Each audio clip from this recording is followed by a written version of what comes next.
What's up everybody, Typical Gamer here, and today for you I have Starlink Battle for Atlas. Now I didn't know too much about this game before E3, but then Ubisoft asked me to come check it out and it was way cooler than I expected. So big shout out to Ubisoft for sponsoring this video and letting me play the game early. Make sure to go check out Starlink's epic E3 trailer in the description below. Actually make sure to go watch it, it's actually really cool. And this game is going to be released on October 16th, 2018 and be available on PS4, Xbox One, and the Nintendo Switch. Exclusively on the Switch though, you can get Fox McCloud and his Arwing, which is pretty freaking awesome, especially if you played the Star Fox games or even just Super Smash Bros. But besides those, you can get a bunch of different ships. Not only is there the Arwing, but there's a bunch of other ones, and they're all modular, so you could switch parts from one to another. And then, in the sense that they're modular, you can also use different pilots and different weapons as well. I'm gonna explain it all in just 1 second. If you watch and enjoy this video, hit that like button. If you're new around here, hit that subscribe button, and let's go ahead and get right into it. So as you could see here,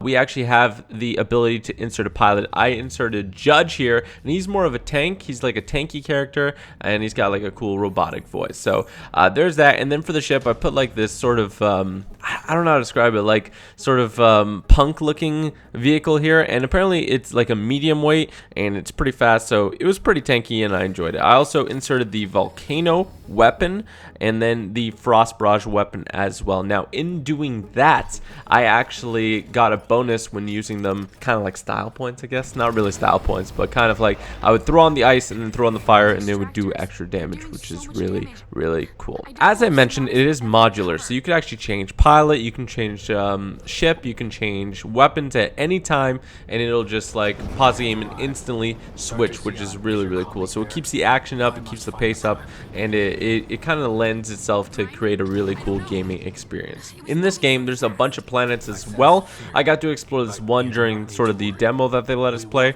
and you can fly around all around it, but apparently there's a bunch of other planets too.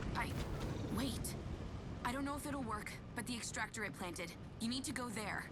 Now our mission was to take down this this big old thing over here, the extractor. Now there was a lot of enemies on it. It was kind of a cool combat sequence. It kind of forced you to stop flying just so that it could put you into the mission, and it sort of gave a reason for that too. But you can see here I'm getting like the thermal shock on them, so that's by hitting the ice and then hitting them with the fire, and it was actually really effective. The lady that was showing me the demo was impressed that I figured that out, so there's that. And this isn't even this is up there with one of my favorite sort of combos that I had, but it's not my favorite, and I'm going to show you that a little bit later, which weapon was my favorite, because I switch it on the fly. As you can see here, I didn't know exactly how the puzzle worked right away, but you have to jump over these beams and then keep taking out the extractor, which leads to a pretty cool fight. This is like part 1 of the boss fight, so there's a lot more to it. Now again, I think it's really cool that there's actually a physical toy that you could use and switch things as well, because you can have like different parts from different vehicles on yours, you could have different weapons, and you could have different pilots as well. So say you like Fox, you can use Fox as your pilot all the way through, or you could switch to Judge, or you could switch to the other ones, and they have their own special abilities. So Judge's special ability is actually sort of this time slowing one, so he slows down time, but you're not really slowed down, so you can do a lot more damage and you can really pummel your opponents. There's also some that makes you go faster. There's one I played with when I played on the Switch, which was like an orbital strike, which was really effective.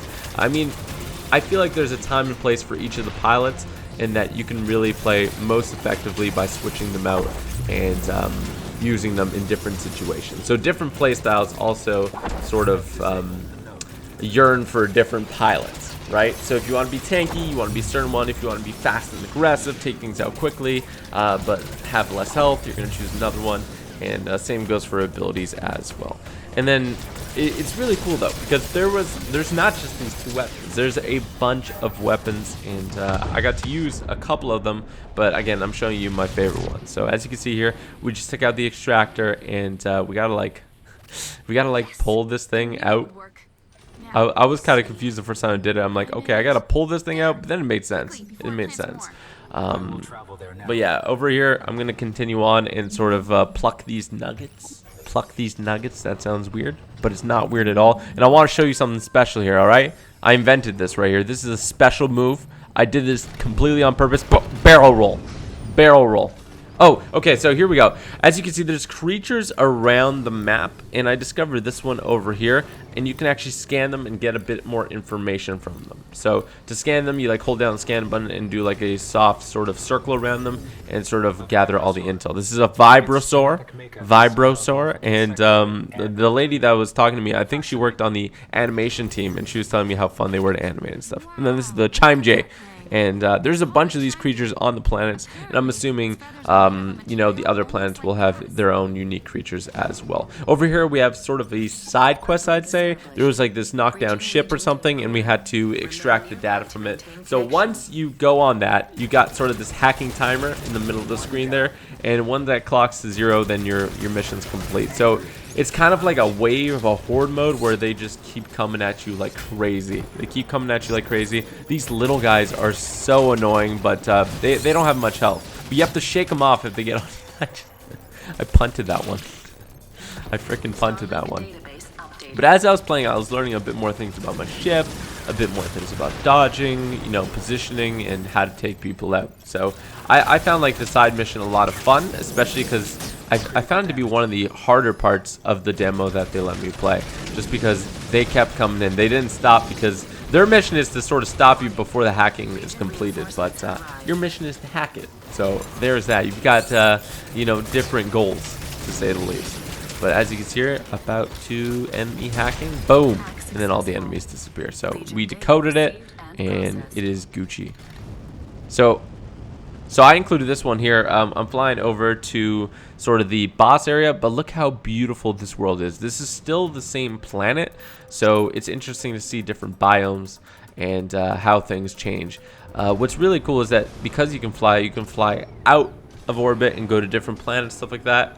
It wasn't included in the demo, but like the way we flew in, that's I'm assuming is going to be the way you fly out, and I think that is just really, really cool. I mean, I'm a big fan of space. I'm a big fan of spaceships. So this game it really caught me by surprise because I didn't hear too much about it before E3 and before Ubisoft asked me to come check it out. So I was really relatively surprised to see how cool it was and how much I enjoyed it. So this is the Arc Prime. This is the final boss fight that I did. And this one was really, really sweet. Not only do you have this huge, epic, four-legged monster that's trying to take you out, but he also has his minions there too. And here we go. You can see that I still have the frost on the left-hand side, but now I replaced the right-hand sort of flamethrower kind of weapon with a vortex. This vortex, and you can see because I combined them, it calls them frost vortex, but this vortex is incredibly powerful, just insanely powerful, and you can launch a couple at a time. So it like creates like a vortex or a black hole looking thing, and it does so much damage. We took out a quarter of his health there, just sort of hitting them with those vortexes and hitting them with the ice as well. I sort of played this one a bit slower. I feel like I could have killed the boss earlier, but I really wanted to show you how cool the combat was, and you know how good I was getting at this game and the finesse that I was able to accomplish on some of these opponents. I did get hit a few times, but I also wanted to get sort of my time shift up, which you'll see in just a second how freaking cool it is. So this will be Judge's special ability, and his special ability is one of the favorites that I use. I only really got to use his and the orbital strike, so I preferred his, but there is a ton of different other pilots that you could choose, and they have different abilities as well. So as you can see here, when he raises his arm to do his attack, he actually makes himself vulnerable. So I hit him there, and then you got to hit him in sort of the mouth area. And now I use his time shift ability, and you can see I'm just laying the damage on, crushed them, just crushed them. So it was useful in this situation, but look at him, he's running away now. He's running away. See, I wish I could have used, like, they did record my face and audio, but because it was at the event, it was so loud. So I'm just doing a voiceover now, but believe me, my sentiments are the same. My sentiments are the same. So this guy's running away from me. He knows he's done for. That's it. He knows he's done for, but I want to be able to use that sort of time shift ability one more time. So I'm going to try to damage him a little bit here, but not too much. And you can see, moving on to the second stage of this boss fight, he has different abilities and he has different things going on. Those little crystals on the top of his legs, we got to go ahead and knock out all 4 before we can do anything else. So He set me on fire, so I had to extinguish myself there. This was definitely the harder part of the boss fight, and I would say the hardest part of the demo. But yeah, focusing and taking out those little red crystals, very important, because that's how you weaken him, so that you can take out his health that you can see at the top of the screen.